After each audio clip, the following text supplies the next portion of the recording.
Hello नमस्कार साथियों, GCP science classes में आपका हार्दिक अभिनंदन है। जैसा कि बेटा आज से हम आरंभ करने वाले हैं केमिस्ट्री में टॉप 10 क्वेश्चंस एवरीडे कराने की सीरीज को, और इसी प्रकार हम फिजिक्स में टॉप 25 क्वेश्चंस, फिजिक्स के अंदर 25 क्वेश्चंस प्रत्येक लेक्चर में कराएंगे। और यहां पर केमिस्ट्री के प्रत्येक लेक्चर में 10 महत्वपूर्ण प्रश्न कराएंगे जो हर साल कहीं ना कहीं बोर्ड एग्जाम में पूछे गए हैं। तो अब चलते हैं केमिस्ट्री के अंदर वह कौन से टॉप 10 क्वेश्चंस हैं जिनको हम आप लोगों के सामने कराने वाले हैं। सबसे पहला प्रश्न है वह है फिनॉल की अम्लीय प्रकृति को समझाइए। आपसे क्वेश्चन इस तरीके से भी पूछ सकता है कि फिनॉल अधिक अम्लीय होते हैं जबकि अल्कोहल उदासीन। क्लियर? तो यहां पर चलते हैं इस प्रश्न की ओर। यह प्रश्न हमारा बोर्ड एग्जाम में बहुत बार पूछा गया है। समझते हैं फिनॉल की अम्लीय प्रकृति को।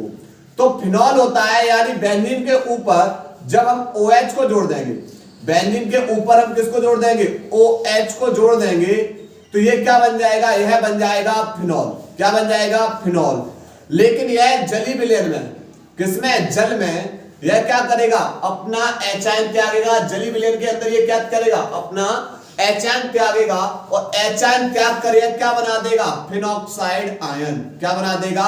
Phenoxide ion. यानी एक ऑक्सीजन के पास बेटा 4 इलेक्ट्रॉन, 6 इलेक्ट्रॉन होते हैं। 6 इलेक्ट्रॉन में से एक, और इसे अष्टक नियम का पालन करना होता है, तो 7वें इलेक्ट्रॉन की साझेदारी इस हाइड्रोजन से करता है, और 8वें इलेक्ट्रॉन की साझेदारी किससे करता है? इस वाले कार्बन से। क्लियर? तो यहां पर 1 2 3 4 5 6 7वें इलेक्ट्रॉन की साझेदारी हाइड्रोजन से करता है, और 8वें इलेक्ट्रॉन की साझेदारी किससे करता है? कार्बन से करता है। क्लियर? तो इनके ये बॉन्ड बन गए, लेकिन इसके पास फिर कितने एकाकी इलेक्ट्रॉन युग्म बचते हैं? 2 एकाकी इलेक्ट्रॉन युग्म बचते हैं। क्लियर? तो यहां से होगा क्या? अर्थात इसके पास 4 इलेक्ट्रॉन, लेकिन यहां पर हाइड्रोजन क्या करेगा? अपने इलेक्ट्रॉन का क्या कर रहा है? त्याग। तो अपने इलेक्ट्रॉन का क्या कर रहा है? तो ऑक्सीजन क्या करेगा? ऑक्सीजन उन इलेक्ट्रॉनों का ग्रहण करेगा, और ग्रहण करेगा तो ऑक्सीजन पे चार्ज कैसा आ जाएगा? माइनस आ जाएगा, और ये क्या बन जाएगा? Phenoxide ion. क्या बनेगा? Phenoxide ion. अब इस फिनॉक्साइड आयन का क्या बनाएंगे? अन्नाद। क्या बनाएंगे? अन्नाद संरचना। तो पढ़ने वाले इसकी अन्नाद संरचना। किसको पढ़ने वाले? अन्नाद संरचना। इसके लिए हम क्या करेंगे? हम बनाएंगे इसके लिए 5 व्यंजन बना ले रहे हैं। कितनी व्यंजन बना ले रहे हैं? 5। 2 3 4 और यहां पर एक और 5। क्लियर? अब फिनॉक्साइड आयन को लेंगे, 1 2 3 4 5 6, इस पे माइनस है। अब करना क्या है? अब यहां पर जब 2 इलेक्ट्रॉन आपस में मिलेंगे, कितने इलेक्ट्रॉन? 2 इलेक्ट्रॉन आपस में मिलते हैं, यह मिलकर बनाते हैं एक बॉन्ड को। किसको बनाते हैं? एक बॉन्ड को। अब एकाकी इलेक्ट्रॉन युग्म है किस पर? तो आप बोलोगे ऑक्सीजन पर। तो बॉन्ड बनाने की क्षमता किस पे है? ऑक्सीजन पे। तो यहां से क्या होंगे कि 2 इलेक्ट्रॉन आपस में क्या करेंगे? साझेदारी करेंगे, और 2 इलेक्ट्रॉन आपस में साझेदारी किए और क्या बना दिया? एक इलेक्ट्रॉन, और सॉरी एक बॉन्ड बना दिया। क्या बना दिया? एक बॉन्ड। और वो बॉन्ड बनाकर कहां चले गए? कार्बन के पास। कहां शिफ्ट कर दिया? वो कार्बन के ऊपर। लेकिन अभी इस बेंजीन के अंदर प्रत्येक कार्बन अपने 4 बॉन्ड बना रहा है। कितने बॉन्ड बना रहा है? 4 बॉन्ड बना रहा है। किस तरीके से? देखो 1 2 3 4 5 और यहां पर 6 प्रत्येक, और ऊपर जुड़ा हुआ ऑक्सीजन वो माइनस। उसके बाद यहां पर प्रत्येक से हाइड्रोजन जुड़ा है कार्बन से, और यहां पर कुछ इस तरीके से ये रही संरचना। अभी कार्बन प्रत्येक कैसा है? 4 बॉन्ड बना रहा है, लेकिन आपने क्या किया? यहां से 2 इलेक्ट्रॉन यानी एक बॉन्ड बनाया, और बॉन्ड बनाने के बाद वो बॉन्ड को कहां भेज दिया? कार्बन के पास। अर्थात वो बॉन्ड कहां गया? कार्बन और ऑक्सीजन के बीच में। तो आप तुरंत बोलोगे कि भाई इसके कितने बॉन्ड हो गए? इस कार्बन के 5 बॉन्ड हो गए। लेकिन कार्बन बॉन्ड कितने बनाता है? 4 ही बॉन्ड बनाएगा, क्योंकि यह एक कैसा है? चतुस्संयोजी एलिमेंट है। 4 तत्व मतलब अर्थात यह कितने बॉन्ड बनाएगा? 4 ही बॉन्ड बनाएगा। तो फिर क्या होगा भाई, इस कार्बन को बैलेंस करने के लिए इसके अगले वाला जो कार्बन परमाणु है, इसके अगले वाला जो कार्बन परमाणु है वह क्या करेगा, इलेक्ट्रॉनों का ग्रहण। और जब ये इलेक्ट्रॉन को ग्रहण करेगा, एक पाई बॉन्ड को ग्रहण करेगा, एक पाई बॉन्ड को ग्रहण कर लेगा, तो इस पे चार्ज कैसा आएगा, माइनस। कैसा चार्ज आ जाएगा, माइनस। क्लियर। ऑक्सीजन अपने इलेक्ट्रॉन का त्याग किया था, तो ऑक्सीजन पे चार्ज कैसा आ जाएगा, प्लस, और प्लस माइनस होकर बेटा यहां से कैसा हो जाएगा, चार्ज हट जाएगा। चार्ज इसके ऊपर से क्या हो जाएगा, हट जाएगा। क्लियर। तो क्या बताया, अब आपको ध्यान रखना है कि आप बॉन्ड को जिस कार्बन पे भेजोगे, बॉन्ड को जिस कार्बन पे भेजोगे, उसके अगले वाले कार्बन परमाणु द्वारा बॉन्ड को क्या करा देना है, ग्रहण करा देना है। देखो कैसे, ये वाले इलेक्ट्रॉन बेटा बॉन्ड बनाए, कार्बन पे आ गए, तो इसके अगला वाला कार्बन परमाणु ये है ना, तो इसके द्वारा पाई बॉन्ड को क्या करा दीजिए, ग्रहण।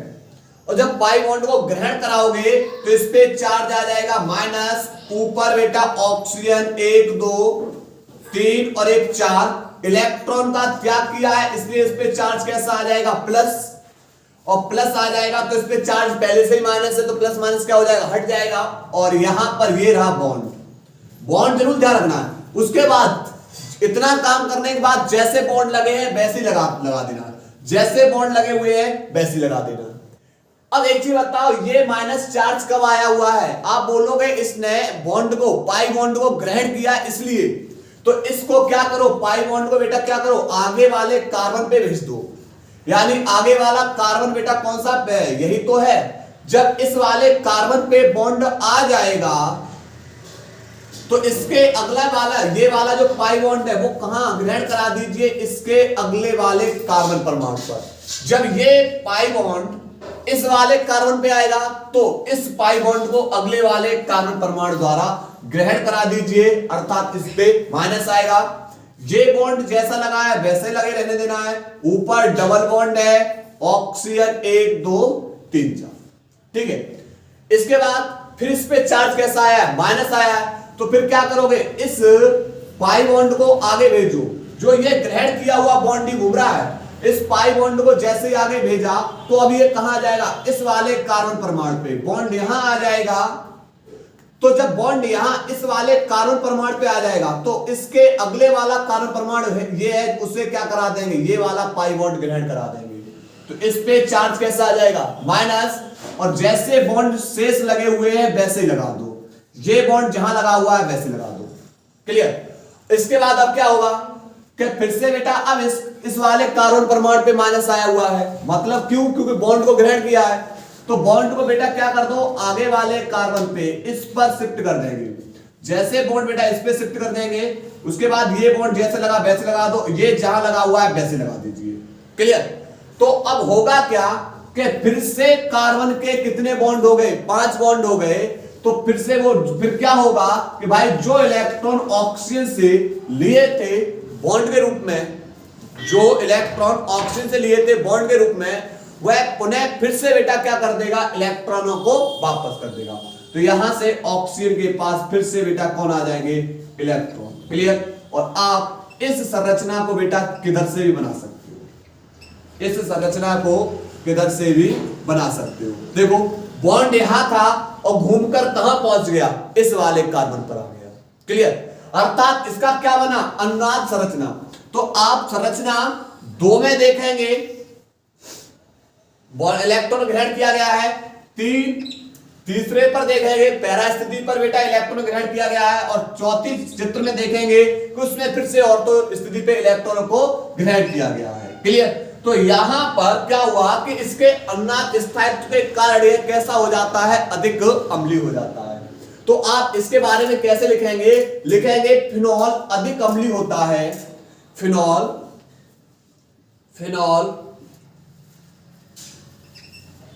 अधिक अम्लीय होता है, अम्लीय होता है। इसका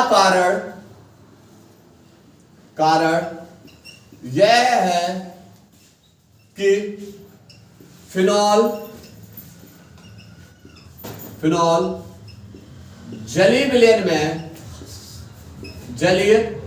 में HN त्याग कर फिनॉक्साइड आयन देते हैं,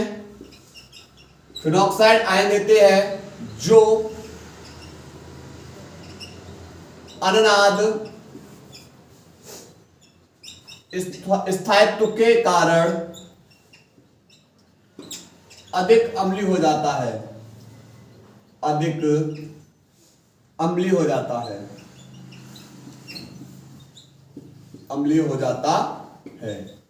ध्यान रखना 2 अंक का प्रश्न है, ये बहुत बार पूछा गया है, नोट करिए इसको।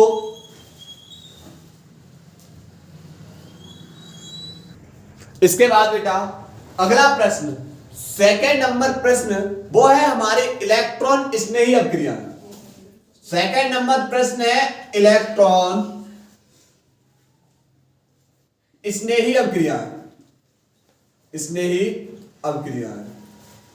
ध्यान रखना ये 5 नंबर की अभिक्रिया आती है।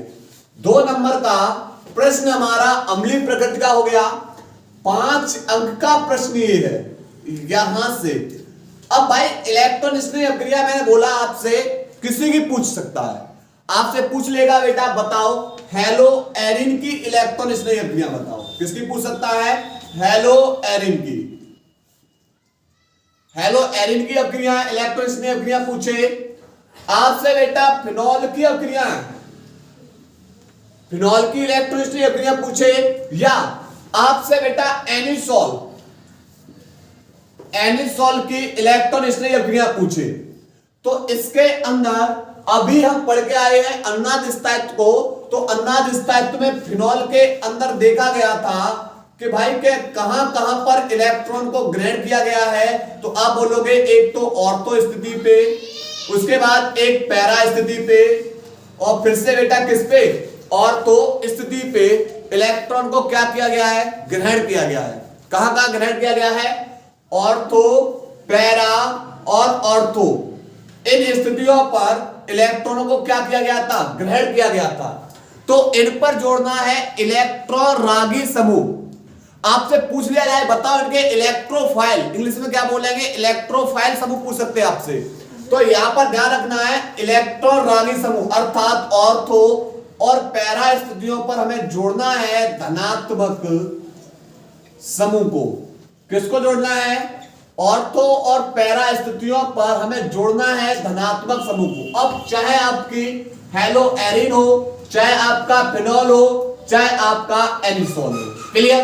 बस ध्यान रखना है कि अगर आपका हेलो एरिन है तो बेंजीन के ऊपर किसको जोड़ देना है? हेलोजन परमाणु। बेंजीन के ऊपर कौन आ जाएगा? हेलोजन परमाणु। अगर आपका फिनॉल है तो बेंजीन के ऊपर आ जाएगा OH समूह, और अगर हमारा कौन है? एनिसोल है तो बेंजीन के ऊपर आ जाएगा OCH3। तीनों की सेम अभिक्रिया होंगी। तो देखो, तो यहां पर सबसे पहले चलो हम पढ़ रहे हैं किसकी? फिनॉल की ही पढ़ रहे हैं। 5 अभिक्रिया जो पढ़ रहे हैं वो किसकी पढ़ रहे हैं? फिनॉल की। नंबर 1 पहली अभिक्रिया है हैलोजनीकरण। अब हैलोजनीकरण में ध्यान रखना है किससे होगी? हैलोजन परमाणु से अभिक्रिया होगी। किससे होगी? हैलोजन से। इसके अंदर बेटा कौन आता है? X से फ्लोरीन, क्लोरीन, ब्रोमीन और आयोडीन। क्लियर? इसके अंदर अब बात करेंगे इसके अंदर उत्प्रेरक की।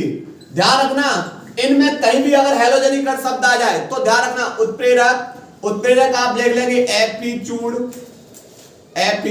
चूर्ण या FeCl3 या FeBr3।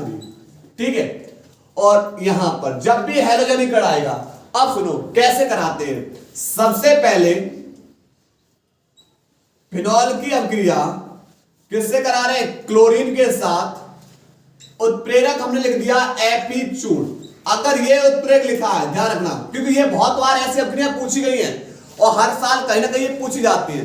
तो सबसे पहले आपको क्या करना है? Fe चूर्ण। तो आपको धनात्मक समूह जोड़ना है ऑर्थो पर और पैरा पर।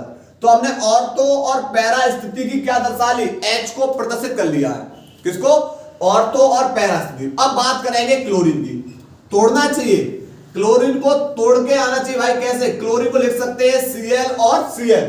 एक क्लोरीन पे माइनस होगा और एक क्लोरीन पे प्लस।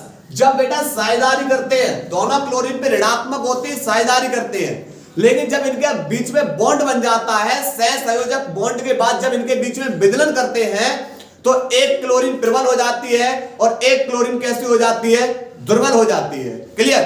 तो यहां पर जो क्लोरीन प्रबल होगी उस पे ऋणात्मक और जो दुर्बल हो जाएगी उस पे कैसा चिन्ह आ जाएगा? धनात्मक।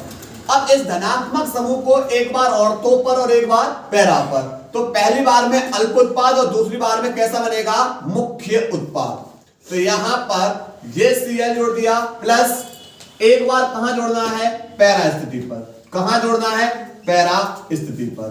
अब बात करेंगे बेटा यहां से कि आप बोलोगे यहां तो हमें भाई एक Cl2 में एक ही धनात्मक समूह मिला, पर हमें जोड़ने कितने हैं? दो धनात्मक समूह। तो आप 2 से मल्टीप्लाई कर दो। पर कितनी बेंजीन पे जोड़ने? 2 पर। 2 से मल्टीप्लाई कर दो तो एक बेंजीन से एक H, तो 2 बेंजीन से 2H, ये 2 Cl है, इस Cl को लेकर बाहर 2HCl बाहर।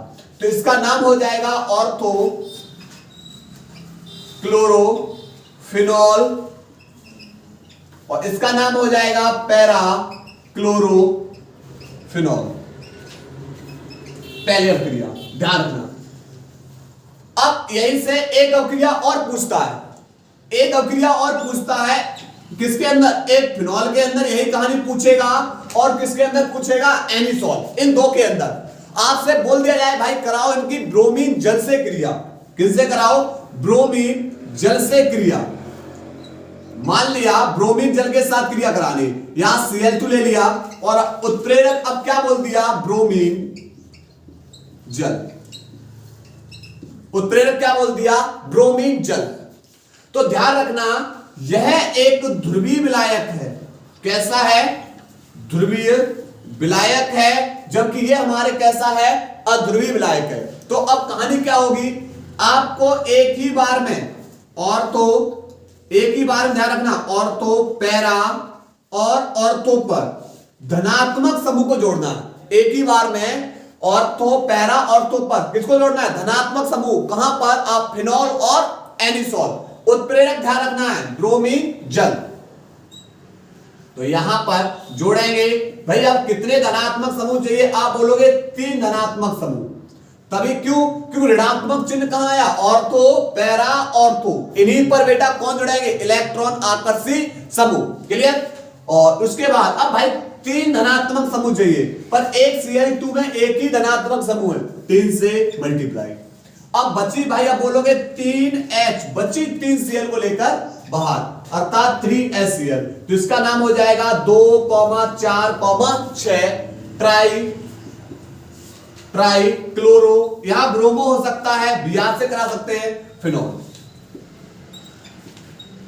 ट्राई ब्रोमो फिनॉल, क्लोरोफिनॉल हो जाएगा। ठीक है? यहां पर बेटा आपका क्या हो सकता है? Br से भी, Br2 से भी क्रिया करा सकते हैं। तो नोट करिए पहले क्रिया, इसके बाद आगे करा रहे, नोट करो। इसके बाद सेकंड अभिक्रिया वो पढ़ने वाले बेटा, इसकी दूसरी अभिक्रिया नाइट्रीकरण। किसको पढ़ने वाले हैं? नाइट्रीकरण। नाइट्रीकरण ये भी बहुत इंपॉर्टेंट अभिक्रिया है बोर्ड एग्जाम की दृष्टि से। नाइट्रीकरण अभिक्रिया आपको करानी है HNO3 नाइट्रिक अम्ल के साथ। O के पास H को भेज देंगे, OH पे माइनस प्लस। अब बचेगा कौन बेटा? आपका जो बचेगा NO2, तो इस पे चार्ज कैसा आ जाएगा? प्लस। O के पास H भेज दिया, OH ऋणायन, और उसके बाद N, और यहां पर 2 O बचे, NO2 धनायन। अगर आपसे पूछे बताओ इसके अंदर इलेक्ट्रॉन स्नेही समूह बताओ, तो आप कौन बताओगे भाई? कौन है हमारा? NO2। कौन है हमारा? NO2। इसके अंदर उत्प्रेरक लिया जाता है, इस अभिक्रिया के अंदर वह लिया जाता है सांद्र H2SO4। क्लियर? अब ये भी अभिक्रिया बेटा 2 प्रकार से होगी।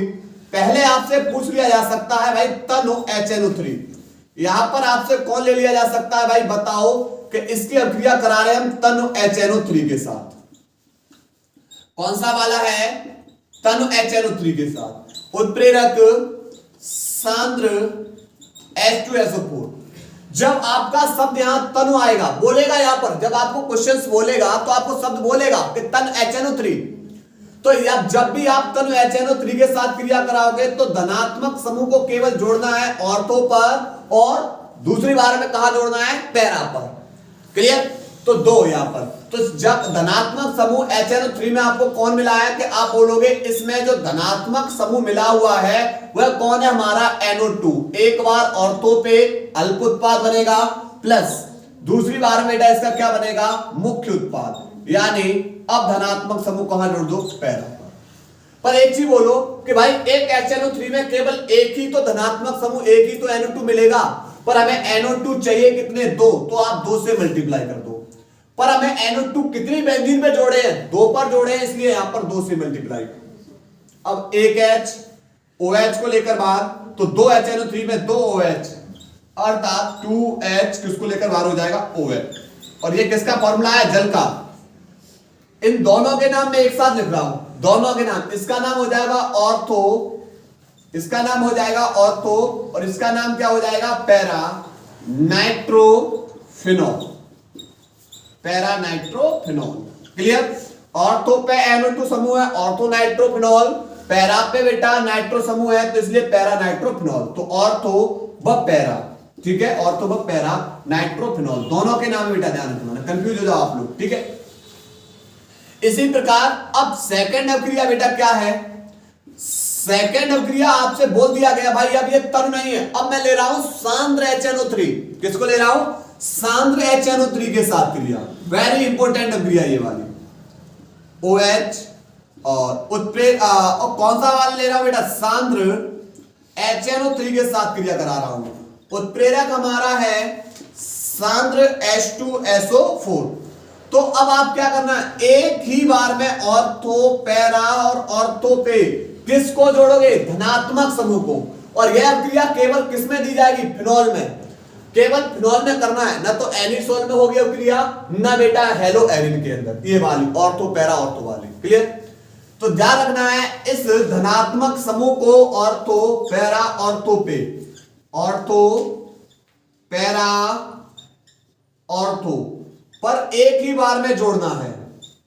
क्लियर? अब भाई एक HNO3 से केवल एक ही तो धनात्मक समूह मिलेगा, पर हमें कितने धनात्मक समूह जोड़े हैं बेंजीन के ऊपर? 3। 3 से मल्टीप्लाई कर दो। 3 से क्या कर दिया? मल्टीप्लाई कर दिया। तो और अब यहां पर होगा क्या कि यहां से 3H जो OH 3 हो जाएंगे, क्योंकि NO2 जब 3 है तो भाई OH भी तो 3 हो गए, तो 3 OH को लेकर बाहर, और इसका नाम होगा 2,4,6। ये 2, 4, 6 ट्राई नाइट्रोफिनॉल, ट्राई नाइट्रोफिनॉल। और इसी को हम क्या बोलते हैं? पिक्रिक अम्ल। और यह एक क्या है? विस्फोटक पदार्थ। ठीक है? तो यहां पर ये दोनों की दोनों महत्वपूर्ण अभिक्रिया हैं। नोट करिए, इनको नोट करेंगे। इसके बाद बेटा तीसरी अभिक्रिया, तीसरी अभिक्रिया यानी सी, और वो अभिक्रिया कौन सी है? सल्फोनीकरण। सल्फोनीकरण बेटा अभिक्रिया किससे होती है? तो आपको ध्यान रखना है किससे करानी है? H2SO4 से, सल्फ्यूरिक अम्ल से। अब आपसे पूछा जाए भैया इसमें बताओ धनात्मक और ऋणात्मक समूह बताओ, क्योंकि धनात्मक समूह तो जोड़ोगे और पैरा पे, तो आप बोलोगे O को H के पास भेज दो, एक O को H के पास भेज दोगे, OH ऋणायन, फिर SO3 और एक H, और इस पे चार्ज कैसा आ जाएगा? धनायन। क्लियर? यहां पर इसके ऊपर चार्ज कैसा आ जाएगा? धनायन। ठीक है? ऐसा क्यों? क्योंकि भैया SO4 पे बेटा 2 माइनस होते हैं ना, तो ये कितने बॉन्ड बनाएगा? 2 बॉन्ड। तो एक H यहां थी और एक H यहां थी। क्लियर? तो O के पास H को भेज दो बेटा यहां से, तो OH ऋणायन आ जाएगा और इस पे कैसा आ जाएगा? धनायन। ठीक? अब इस SO3H धनायन को कहां जोड़ना है? एक बार ऑर्थो पर और एक बार पैरा पर जोड़ना है। ठीक है? चलो करते हैं, करते हैं बेटा अभिक्रिया। यहां से OH, इसकी अभिक्रिया H2SO4 सल्फ्यूरिक अम्ल के साथ। तो आपको बेटा कहां कहां समूह जोड़ने हैं, एक बार ऑर्थो पर और एक बार पैरा पे। किसको? धनात्मक समूह को। अब बात करेंगे उत्प्रेरक की, तो इसमें उत्प्रेरक कौन है? केवल गर्म। ठीक है, तो यहां पर SO3H को एक बार, SO3H को एक बार ऑर्थो पर और एक बार कहां जोड़ना है? पैरा पर। एक बार कहां जोड़ना है? पैरा पर। क्लियर? और ऊपर OH, यहां पर भी ऊपर कौन जुड़ा हुआ है? OH। अब एक चीज बताओ, एक H2SO4 में केवल एक ही धनात्मक मिलेगा, पर बेंजीन के ऊपर जुड़े कितने? दो धनात्मक चाहिए, 2 से मल्टीप्लाई। पर कितनी बेंजीन पे जोड़ने धनात्मक समूह? 2 पर, 2 से यहां मल्टीप्लाई। ठीक है, और उसके बाद यहां से 2H किसको लेकर बाहर हो जाएंगे? OH को। तो ये इसका नाम हो जाएगा ऑर्थो हाइड्रोक्सी बेंजीन सल्फोनिक अम्ल, और इसका नाम हो जाएगा पैरा हाइड्रोक्सी बेंजीन सल्फोनिक अम्ल। क्लियर? ध्यान रखना है। उसके बाद चौथी अपक्रिया फ्रीडेल क्राफ्ट अपक्रिया। फ्रीडेल क्राफ्ट अपक्रिया। फ्रीडेल क्राफ्ट अपक्रिया किससे होती है? CH3Cl के साथ। भाई तोड़ दो इसको अपने आयनों में, तो आप बड़े आसानी से तोड़ दोगे। CH3 प्लस और Cl पे माइनस, धनात्मक समूह को ऑर्थो और पैरा पे जोड़ना है। ठीक है, उत्प्रेरक इसके अंदर ध्यान रखना है निर्जल AlCl3। चलो करते इसको।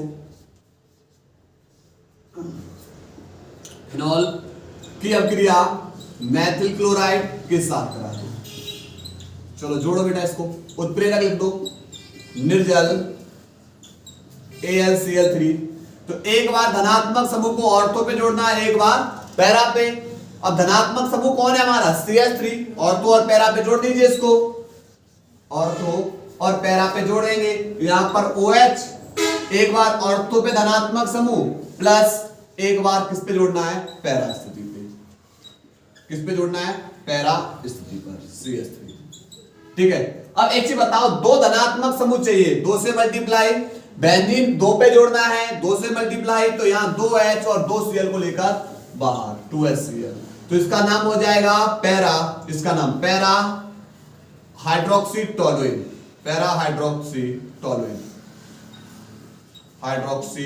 टोलुइन। अब टोलुइन क्यों लिया? क्योंकि बेंजीन के ऊपर कौन आ गया? CH3। तो इसका नाम हो जाएगा ortho hydroxy toluene. Clear? Note करिए। इसके बाद एक अपक्रिया और 25 की नोट करेंगे।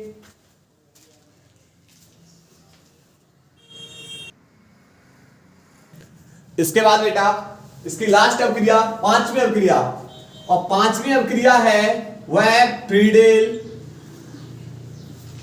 क्राफ्ट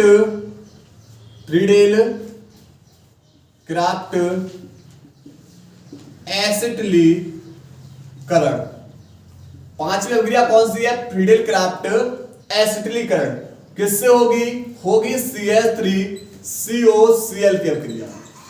ठीक है, अब यहां पर करना क्या है? सबसे पहले यहां पर तोड़ना है धनात्मक और ऋणात्मक समूह। देखना तो CH3CO पे प्लस और Cl पे चार्ज कैसा होगा? माइनस। इस धनात्मक समूह को ऑर्थो और पैरा पे जोड़ दीजिए। ठीक है, चलो करते इसको।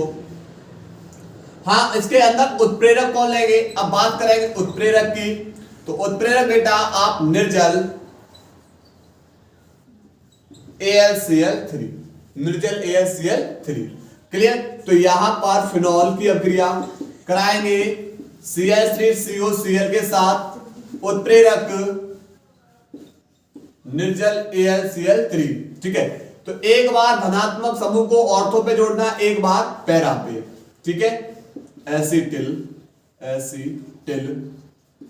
क्लोराइड। तो यहां पर एक बार धनात्मक समूह को जोड़ना है ऑर्थो स्थिति पर, और एक बार धनात्मक समूह को जोड़ना है कहां पर? पैरा स्थिति पर। कहां जोड़ना है? पैरा स्थिति पर। क्लियर? ध्यान रखना इसको। अब उसके बाद अब आप बोलोगे कि भाई दो धनात्मक समूह चाहिए, पर एक CH3COCl में केवल एक ही धनात्मक समूह है। 2 से मल्टीप्लाई, कितनी बेंजीन पे जोड़ना है? 2 पे। 2 से मल्टीप्लाई, 2H बची 2 Cl को लेकर बाहर, तो 2HCl। तो इसका नाम हो जाएगा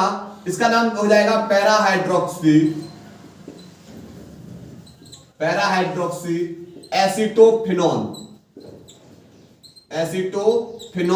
और इसका नाम हो जाएगा ऑर्थोहाइड्रोक्सी एसीटोफिनोन। तो ये 5 महत्वपूर्ण अभिक्रिया आपसे चाहे हेलोएरिन, फिनॉल और एनिसोल किसी में भी पूछ ले, बिल्कुल घबराने की बात नहीं है, बड़े आसानी से कर देनी है। बस अगर आपसे किससे पूछेगा हेलोएरिन, तो हेलोएरिन में बेटा यहां हेलोजन परमाणु आ जाएगा। एनिसोल में पूछेगा OCH3 बस इसकी लिख देना, बाद बाकी की सेम अभिक्रिया होनी है। क्लियर? नोट करेंगे बेटा। इसके बाद आते हैं तीसरे क्वेश्चन की ओर, नोट करेंगे। इसके बाद बेटा तीसरा प्रश्न है, और तीसरा प्रश्न हमारा है कीलेट अथवा कीलेटीकरण। आपसे पूछा जाएगा भाई बताओ कीलेट किसे कहेंगे या कीलेटीकरण किसे कहते हैं। देखो, जब द्वैदंतुक अथवा बहुदंतुक लिगेंड जिनमें 2 या 2 से अधिक दाता परमाणु एक ही समय में केंद्रीय धात परमाणु अथवा आयन से 2 या 2 से अधिक उपसय संयोजक आबंध द्वारा आवंदित होते हैं, आवंदित होकर एक वलय का निर्माण करते हैं, तो यह प्रक्रिया क्या कहलाएगी? कीलेटिंग लिगेंड कहलाती है। और इस प्रकार का जो संकुल बनता है क्या बन जाएगा? इस प्रकार का बना हुआ संकुल कीलेट कहलाता है। और कीलेट के निर्माण की जो प्रक्रिया होती है क्या कहलाती है? कीलेटीकरण। क्या कहलाती है? कीलेटीकरण। तो क्या बताया हमने? बताया जब 2 ऐसे द्वैदंतुक अथवा बहुदंतुक लिगेंड जिनमें 2 या 2 से अधिक दाता परमाणु एक ही समय में 2 या 2 से अधिक दाता परमाणु एक ही समय में केंद्रीय धात परमाणु या आयन से 2 या 2 से अधिक उपसय संयोजक आबंध द्वारा आवंदित होकर, उपसय संयोजक आबंध द्वारा आवंदित होकर एक वलय का निर्माण करते हैं, कीलेटिंग लिगेंड कहलाते हैं। इस प्रकार का बना हुआ संकुल कीलेट कहलाएगा। और कीलेट के निर्माण की प्रक्रिया क्या कहलाती है? इस प्रकार क्या कहलाएगी? कीलेटीकरण कहलाती है। देखो यहां पर एग्जांपल में Cu2+, एग्जांपल ले रहे हैं एथिलीन डाई एमीन का, CH2 NH2, सिंगल बॉन्ड में CH2 NH2 यहां पर, ठीक है। अब ये क्या बनाएगा? संकुल। अगर इस पे 2+ है तो ये 4 बॉन्ड बनाएगा, 3+ है तो 6 बॉन्ड बनाएगा। ध्यान रखना संकुल यौगिक के अंदर। तो कॉपर पे 2+ है तो कॉपर कितने बॉन्ड बनाएगा? 4 बॉन्ड। कितने बॉन्ड बनाएगा? 4 बॉन्ड। अब यहां पर एथिलीन डाई एमीन, ये हमारा कौन है? Ethylene diamine. Ethylene diamine में कौन बॉन्ड बनाएगा? तो एथिलीन डाई एमीन में जो दाता परमाणु होता है वह दाता परमाणु N होता है। दाता परमाणु कौन होता है? N का मतलब नाइट्रोजन। तो केंद्रीय धात परमाणु से कौन आबंध बनाएगा? केंद्रीय धात परमाणु से नाइट्रोजन आबंध बनाएगा। क्लियर?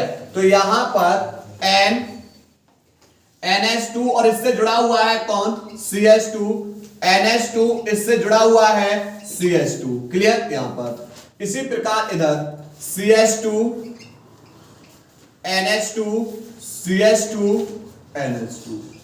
क्लियर? ये बॉन्ड बनेगा और ये क्या बन जाएगा? यह बन जाएगा संकुल। यह क्या कहलाएगा? कीलेट। यह क्या बन जाएगा? कीलेट बन जाएगा। इस कॉपर के ऊपर कितने प्लस है? 2+।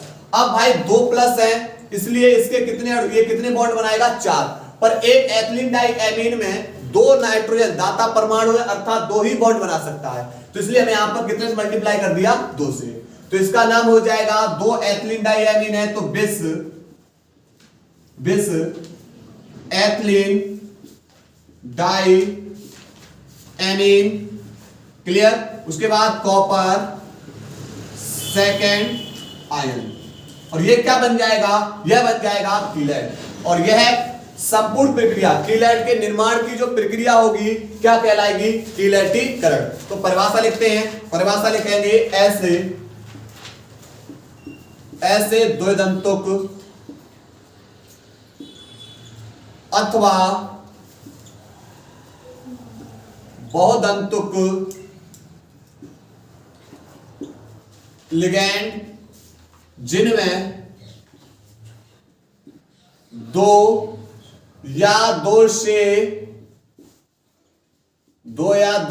अधिक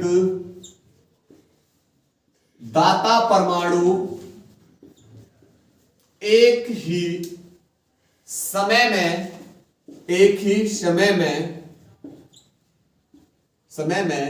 केंद्रीय धातु परमाणु या आयन से दो या दो से अधिक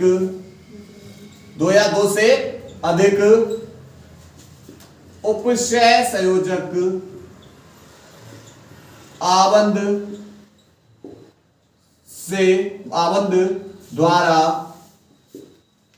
द्वारा आवंदित होकर एक वलय का निर्माण करते हैं, यह प्रक्रिया कीलेटिंग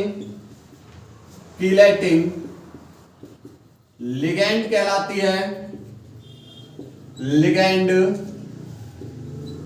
कहलाती है, तथा इस प्रकार का बना संकुल कीलेट कहलाता है। क्या कहलाएगा, कीलेट कहलाता है। तथा कीलेट के निर्माण की प्रक्रिया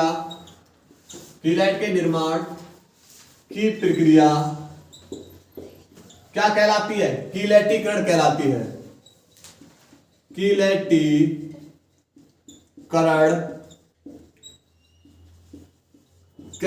है। क्लियर, नोट करें बेटा इस परिभाषा को, उसके बाद आगे करा रहे, नोट करिए। इसके बाद बेटा अगला प्रश्न वेरी इंपॉर्टेंट, क्या है, समन्वय संख्या या उपशय संयोजक संख्या।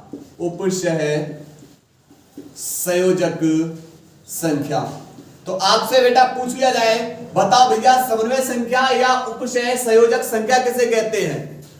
तो जो उपशय संयोजक यौगिक है, मान लिया एक उदाहरण ले रहे हैं NHCO NH3 का होल 6Cl3। तो आपने जो ये उपशय संयोजक यौगिक लिया है, इस उपशय संयोजक यौगिक में जो आपका ये केंद्रीय धातु परमाणु अथवा या आयन लिगैंड के साथ जितने आबंध बनाता है, क्या कहलाएगी, समन्वय संख्या या उपशय संयोजन संख्या कहलाती है। अब आप बोलोगे कि इस कोबाल्ट के साथ कितने NH3 जुड़े हुए हैं, आप बोलोगे 6, कितने 6, तो ये कितने, और एक NH3 केवल कितना आबंध बनाएगा, एक आबंध। तो एक NH3 कोबाल्ट के साथ एक आबंध बना रहा है, तो यहां पर कितने NH3 है, 6। तो 6 NH3 कोबाल्ट के साथ कितने आबंध बनाएंगे, 6 आबंध बनाएंगे। अर्थात इसकी जो समन्वय संख्या होगी, वो कितनी हो जाएगी, आप बोलोगे यहां से भाई 6। एक एग्जांपल और C2O4 का होल थ्राइस, और यहां पर ले लिया हमने Cl2। यहां पर एग्जांपल एक और ले ले रहे, यहां पर एक मिनट, यहां पर जो एग्जांपल ले ले रहे K3FeCN का होल 6, K3FeCN का होल 6, या यहां पर हम इसको ये लिख ले रहे हैं O4 का होल थ्राइस। अब आपसे पूछा जाएगा बेटा इसमें बताओ कि इसमें समन्वय संख्या कितनी होगी, इसमें समन्वय संख्या कितनी होगी, तो आप बड़े आसानी से बता दोगे समन्वय संख्या कि यहां पर एक C2O4 पे 2 माइनस होता है, अर्थात एक C2O4 पे 2 माइनस होता है, अर्थात यह केंद्रीय धातु परमाणु के साथ कितने आबंध बनाएगा, 2 आबंध बनाएगा। कितने आबंध बनाएगा, 2 आबंध। पर ऐसे C2O4 कितने हैं, 3। तो जब एक C2O4 एक आबंध बना 2 आबंध बनाता है तो 3 C2O4 कितने आबंध बनाएगा केंद्रीय धातु परमाणु के साथ, आप बोलोगे 6। कितने बॉन्ड कितने बनाएगा, 6 बनाएगा। और जितने आबंध इससे बनेंगे, जितने बॉन्ड इससे बनेंगे किसके, लिगेंड के साथ, तो भाई उसकी क्या बन जाती है, समन्वय संख्या। परिभाषा लिखेंगे उपसह संयोजक यौगिक में केंद्रीय धातु परमाणु या आयन लिगैंड के साथ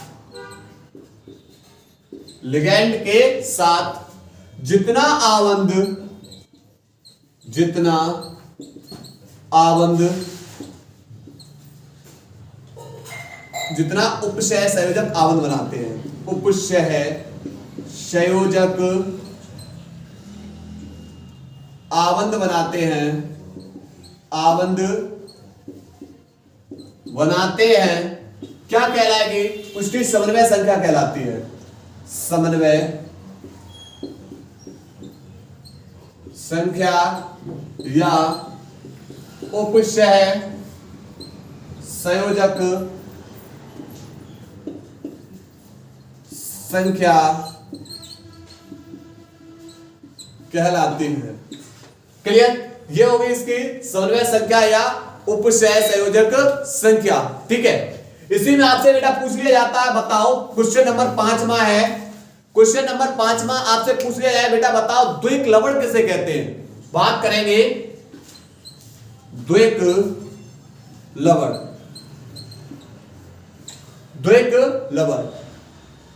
किसे कहेंगे, द्विक लवण। तो वे यौगिक जो जलीय विलयन में अपनी पहचान खो देते हैं, वे यौगिक जो जलीय विलयन में अपनी पहचान खो देते हैं, अर्थात अपने सरल आयनों में विभक्त हो जाते हैं, क्या कहलाएंगे, द्विक लवण।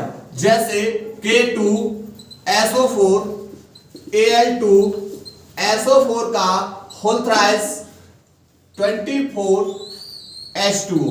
ये फॉर्मूला होता है बेटा किसका, फिटकरी का। किसका होता है, फिटकरी का फॉर्मूला है। जब इसे जलीय विलयन में डालेंगे, किसमें डालेंगे, जलीय विलयन के अंदर डालेंगे, तो जैसे इसे विलयन के अंदर डाला, जलीय विलयन के अंदर डाला, तो यह अपनी पहचान को खो देगा और अपने आयनों में टूट जाएगा। अपने आयनों का मतलब K धनायन, उसके बाद और किसमें टूट जाएगा, K धनायन टूट जाएगा, और किसमें टूट जाएगा, SO4 2 रेडायन, और किसमें टूट जाएगा, एल्यूमिनियम 3+। इसके अंदर ये क्या हो जाता है, विभक्त हो जाता है। क्लियर, तो इस प्रकार का जो यौगिक बनेगा वो क्या कहलाएगा, द्विक लवण। ऐसे यौगिक क्या कहलाते हैं, द्विक लवण। तो वे यौगिक जो जलीय विलयन में अपनी पहचान खो देते हैं, अर्थात अपने सरल आयनों में विभक्त हो जाते हैं, क्या कहलाएंगे, द्विक लवण कहलाते हैं। फिटकरी को बेटा जैसे जलीय विलयन में डाला तो ये K2SO4 से K धनायन में टूट जाएगा, SO4 2 रेडायन में टूट जाएगा, एल्यूमिनियम 3+ में टूट जाता है, किसके अंदर, जलीय विलयन के अंदर। तो ऐसे यौगिक क्या कहलाए, द्विक लवण। तो परिभाषा लिखेंगे, वे यौगिक जो जलीय विलयन में अपनी पहचान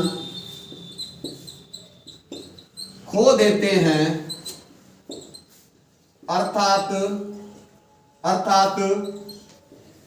अपने सरल आयनों में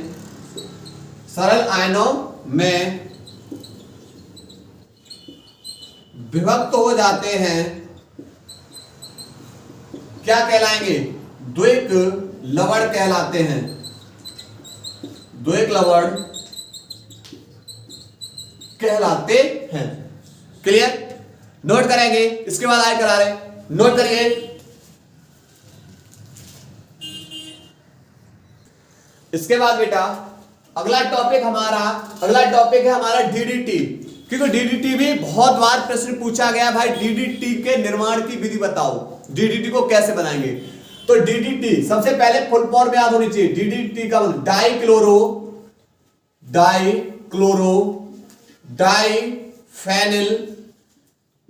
डाइफेनिल, उसके बाद ट्राइक्लोरोएथेन। क्लियर? यहां पर सबसे पहले इसके बारे में समझो डीडीटी की। अब डीडीटी को बनाएंगे कैसे, तो आप कराओगे क्लोरल CH3CHO, क्लोरल की अभिक्रिया क्लोरोबेंजीन से कराएंगे। क्लोरल की अभिक्रिया किससे? क्लोरोबेंजीन। अब क्लोरोबेंजीन के कितने अणु चाहिए हमें? 2 अणु। क्लोरोबेंजीन के कितने अणु चाहिए? 2 अणु के साथ। पहला क्लोरोबेंजीन का ये रहा, ठीक है, और दूसरा अणु ये रहा,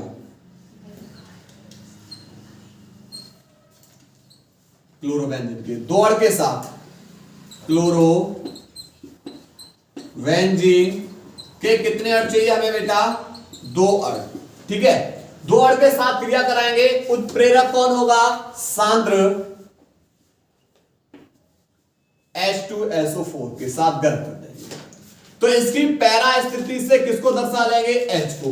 तो यहां से 2H और यहां से एक O को लेकर क्या हो जाएंगे? बाहर। एक O को लेकर बाहर। कौन बाहर हो जाएगा? आप बोलोगे H2O तो बाहर हो गया। फिर बोलोगे इस कार्बन के 2 बॉन्ड मुक्त हो रहे हैं, तो पैरा स्थिति से इनके क्लोरोबेंजीन के एक एक बॉन्ड भी तो मुक्त हो रहे हैं। ये दोनों बॉन्ड इसके साथ कर लेंगे साइडारी। तो CH वो CCl3 CH, उसके बाद इनके 2 बॉन्ड, तो एक बॉन्ड से यहां बेंजीन बन जाएगी और एक बॉन्ड से यहां पर Cl और यहां पर दूसरा। क्लियर? ये दोनों के दोनों बॉन्ड किससे साझेदारी कर लेंगे? इस वाले के साथ, ठीक है। तो ये बन जाएगा DDT। नाम डाइफेनिल ट्राइक्लोरो, 2 कार्बन है, एथेन, ट्राइक्लोरोएथेन। क्लियर? तो ये हमारी कौन हो गई? डीडीटी हो गई, ठीक। और डीडीटी का उपयोग कहां करते हैं? कीटनाशक के रूप में। सबसे पहले अमेरिका ने प्रतिबंध किया था, उसके बाद किसने प्रतिबंध कर दिया है? इंडिया ने प्रतिबंध कर दिया था 1960 के दशक के अंदर। क्यों? क्योंकि यह वातावरण में अपघट्य नहीं होती है, ठीक है, इसका विघटन नहीं होता है और इसका प्रभाव लंबे समय तक रहता है। वातावरण में इसका जब प्रभाव लंबे समय तक रहेगा तो मनुष्य के लिए बेटा ये कैसा होगा? हानिकारक होता है, ठीक है। नोट करेंगे डीडीटी को। इसके बाद आगे करा रहे हैं। इसके बाद बेटा अगली अभिक्रिया यूरोट्रोपिन, इंपोर्टेंट, बहुत बार पूछी गई है। क्या है यूरोट्रोपिन? आप इसकी अभिक्रिया बेटा कैसे कराएंगे? फॉर्मेल्डिहाइड HCHO, इसकी अभिक्रिया फॉर्मेल्डिहाइड की अभिक्रिया किससे करा देंगे? अमोनिया के साथ। क्लियर? तो यहां पर और इसे क्या कर देंगे? गर्म। यहां पर ये अमोनिया हो गया और ये कौन है हमारा? फॉर्मेल्डिहाइड। तो फॉर्मेल्डिहाइड की अभिक्रिया जब आप अमोनिया के साथ कराएंगे तो यहां पर इसके कितने अणु ले रहे हैं? 6 अणु लेंगे तो ऑक्सीजन कितने हो गए? 6 ऑक्सीजन। एक ऑक्सीजन को 2H, तो 6 ऑक्सीजन को कितना? 12H, और 12H करने के लिए यहां 4 से मल्टीप्लाई कर देंगे। 4 × 12, 6H को लेकर 6O को लेकर बाहर, अर्थात 6H2O। फिर कहानी क्या होगी कि यहां पर बचेगा कौन? आप बोलोगे CH2, पर CH2 के कितने अणु हैं? आप बोलोगे यहां पर 6, उसके बाद N के कितने अणु हो जाएंगे? N के 4 अणु। N के कितने अणु हैं? 4 अणु। तो ये बन जाएगा यूरोट्रोपिन। क्या बन जाएगा? यूरोट्रोपिन। इसका नाम हो जाएगा हेक्सामेथिलीन टेट्रामीन, ठीक है, टेट्राएमीन या टेट्रामीन, ठीक है। तो यहां पर ये कौन सा टॉपिक हो गया हमारा? यूरोट्रोपिन। ठीक है। उसके बाद आठवां टॉपिक आपको परिभाषा याद होनी चाहिए, किसकी? राउल्ट के नियम की। आठवां टॉपिक कौन है हमारा? राउल्ट का नियम। क्या है राउल्ट का नियम? अवाष्पशील विलेय के संदर्भ में राउल्ट का नियम क्या है? जब किसी वाष्पशील विलायक में अवाष्पशील विलेय को घोला जाए तो विलयन के वाष्प दाब में आपेक्षिक अवनमन, विलयन के वाष्प दाब में आपेक्षिक अवनमन विलयन में उपस्थित अवाष्पशील विलेय के मोल प्रवाह के बराबर होता है। तो विलयन का जो वाष्प दाब में आपेक्षिक अवनमन है वह विलयन में उपस्थित अवाष्पशील विलेय के कैसा होता है? मोल प्रवाह के बराबर होता है। क्लियर? परिभाषा लिखेंगे, जब इस नियम के अनुसार, इस नियम के अनुसार जब किसी वाष्पशील विलायक में अवाष्पशील विलेय को घोला जाए तो विलयन के वाष्प दाब में आपेक्षिक अवनमन विलयन में उपस्थित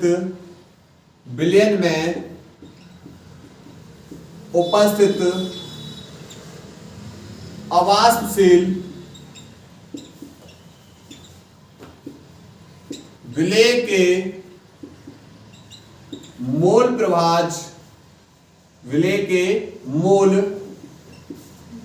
प्रवाह के बराबर होता है। क्लियर? यहां पर x से विलेय का मोल प्रवाह है और किसी का मोल प्रवाह निकालना है तो उसके मोलों की संख्या यानी विलेय के मोलों की संख्या बट्टे विलेय के मोलों की संख्या प्लस विलायक के मोलों की संख्या, और ये हमारा क्या बन जाएगा? विलयन। विलेय के मोलों की संख्या प्लस विलायक के मोलों की संख्या। तो इस विलयन में विलायक की तुलना में विलेय कैसा है? बहुत ही सूक्ष्म है, अर्थात Nb को क्या करते हैं? Na को नगण्य मान के छोड़ने पर तो x से बराबर Na बट्टे क्या हो जाएगा? Na बट्टे हो जाएगा Nb। तो लगा देंगे यहां पर P नॉट माइनस के PS बट्टे P नॉट बराबर x की जगह लगा देंगे Na बट्टे Nb। क्लियर? जब मोलों की संख्या Na क्या है? Na है A मतलब विलेय के मोल और B क्या है? Nb का मतलब यहां पर ये क्या होगा? विलायक के मोल। और मोल बराबर होता है भार बट्टे अणभार। मोल बराबर होता है भार बट्टे अणभार। यहां पर अब मुझे निकालना है विलेय के मोल, तो विलेय का भार बट्टे विलेय का अणभार। इसी प्रकार हमें निकालना है विलायक के मोल, तो विलायक का भार बट्टे विलायक का अणभार। बाहर का भार गुणा अंदर का अंदर गुणा, तो P नॉट माइनस के PS बट्टे P नॉट बराबर स्मॉल w इंटू में MB बट्टे कैपिटल W और इनटू में कौन हो जाएगा? MA। ये टॉपिक हम बहुत बार करा चुके बेटा आप लोगों को। क्लियर? ये टॉपिक हम बहुत बार करा चुके हैं। नोट करिए, 8 क्वेश्चन हो गए, 2 और बाकी है, नोट करो। इसके बाद बेटा नौवां क्वेश्चन आपको देखने में बहुत सरल लग रहा होगा लेकिन यह प्रश्न बहुत बार बोर्ड एग्जाम में पूछा गया है। क्या है? अभिक्रिया का वेग। अभिक्रिया का वेग किसे कहते हैं? तो इकाई समय में अभिकारक या उत्पाद की सांद्रता में होने वाले परिवर्तन को अभिक्रिया की दर या वेग कहते हैं। ठीक है? परिभाषा लिखेंगे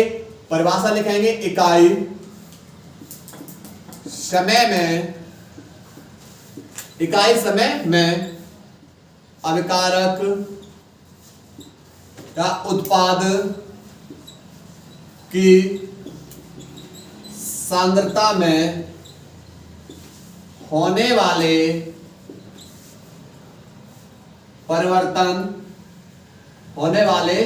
परिवर्तन को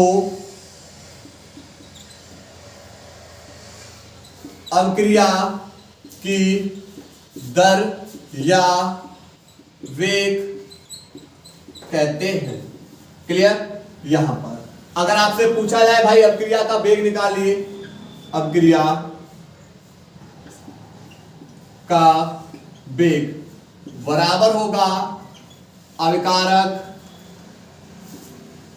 या उत्पाद की सांद्रता में परिवर्तन वट्टे परिवर्तन में लगा समय। क्लियर? तो ये किसका फॉर्मूला हो जाएगा? अभिक्रिया के वेग का। ध्यान रखना, अगर आपसे औसत वेग पूछेगा, औसत वेग पूछेगा तो यहां पर आ जाएगा निश्चित समय अंतराल में। कैसे? निश्चित समय अंतराल में अभिकारक या उत्पाद की सांद्रता में होने वाले परिवर्तन को अभिक्रिया का औसत वेग, अभिक्रिया की दर या औसत वेग कहते हैं। और अगर तात्क्षणिक वेग आ जाए तो निश्चित समय में अभिकारक या उत्पाद की सांद्रता में होने वाले परिवर्तन को अभिक्रिया का तात्क्षणिक वेग कहते हैं। निश्चित समय में अगर अभिकारक और उत्पाद की सांद्रता में परिवर्तन हो रहा है, तात्क्षणिक वेग, निश्चित समय अंतराल औसत आ गया, एवरेज की बात बोल रहा है, तो औसत वेग हो जाएगा और इकाई समय के लिए बेटा अभिक्रिया का वेग। ठीक है? और 10वां क्वेश्चन जो हमारा है, किण्वन विधि द्वारा आपको बनाना है एथेनॉल। किण्वन विधि द्वारा एथेनॉल। क्लियर? ये क्वेश्चंस बेटा आप लोगों के लिए इंपॉर्टेंट है। कैसे करते हैं किण्वन विधि द्वारा एथेनॉल का निर्माण? सबसे पहले किण्वन विधि में क्या होता है, आपका जो सुक्रोज होता है, गन्ने की शक्कर होती है, इसका जल अपघटन करेंगे। ईस्ट के अंदर एक एंजाइम पाया जाता है, ईस्ट में एक एंजाइम पाया जाता है इन्वर्टेस एंजाइम की उपस्थिति में, ईस्ट में जो एक एंजाइम इन्वर्टेस, उसकी उपस्थिति में से क्या करेंगे, सुक्रोज का क्या कराएंगे, जल अपघटन। तो जब सुक्रोज का जल अपघटन कराएंगे, यह सुक्रोज टूट जाएगा किसके अंदर, यह टूट जाएगा ग्लूकोज और फ्रैक्टोज के अंदर। कार्बन 12 है, C6 H 22 और 2 24 के आधे 12 और 12, O 11 और 12 के आधे O6 और O6, ये टूट जाएगा ग्लूकोज और फ्रैक्टोज के अंदर, ग्लूकोज और फ्रैक्टोज के अंदर। अब क्या लेंगे, ग्लूकोज को लेंगे C6H12O6, ग्लूकोज को लेंगे और इससे फिर से बेटा ईस्ट में एक एंजाइम पाया जाता है जाइमेस, और इस जाइमेस एंजाइम की उपस्थिति में इसे क्या कर देंगे, तोड़ देंगे। कार्बन 6 है, 6 को लिख सकते हो 2C2 और प्लस में 2C। हाइड्रोजन 12 है, 12 का मतलब H5 पर 5 दूनी 10 लिखे हुए हैं, 2 H बची हुई है, तो एक ऑक्सीजन के साथ। तो यहां पर 5 और 1 6 दूनी 12 पर ऑक्सीजन कितने हुए, 2 बचे, ऑक्सीजन 4 का मतलब O2। तो ये क्या बन जाएगा, एथेनॉल। क्या बन जाएगा ये, एथेनॉल। तो ये टॉप 10 क्वेश्चंस आज की क्लास के, अगली क्लास के टॉप 10 क्वेश्चंस, यानी जितने भी बोर्ड एग्जाम में आए हुए प्रश्न है, टोटल एक एक प्रश्न आपको बेटा देखने को मिलेगा। मेहनत करते रहो, निरंतर रिजल्ट अच्छा आएगा, चिंता ना करिए। और तो हम अपनी क्लास को यही ब्रेक कर रहे हैं। धन्यवाद।